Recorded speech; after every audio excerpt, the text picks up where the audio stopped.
Greetings and salutations, everybody. Welcome to Mastering 3D in Photoshop. Allow me to introduce myself. My name is Kirk Nelson.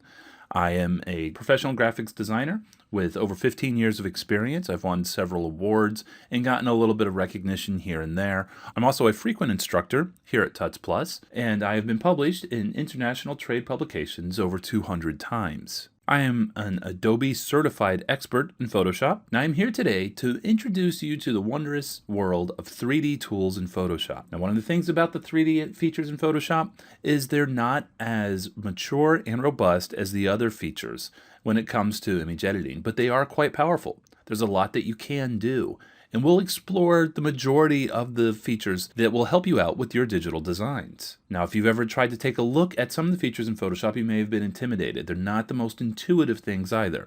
But that's okay. I will walk you through, and you'll know everything that you need to know to at least get yourself started on incorporating some 3D things in Photoshop at the end of this course. Now, the requirements for this course is, of course, Photoshop. I'm using the latest version, Photoshop CC, that was updated in January of 2014.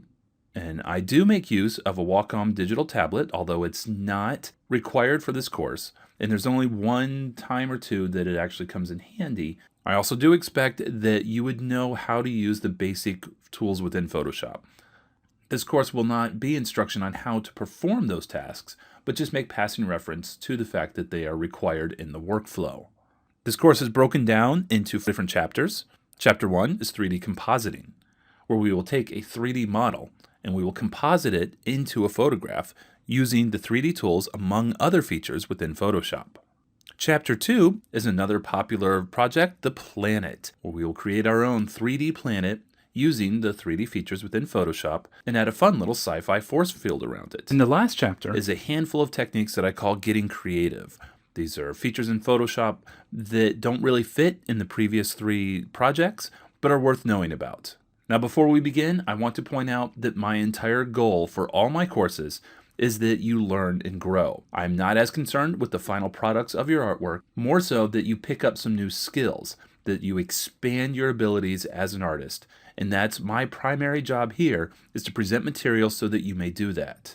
Now, 3D can be a lot of fun in Photoshop. It may look intimidating, it may look unintuitive, and in some cases it really is. But don't worry about it. I'll help you through this every step of the way. So let's go ahead and get started.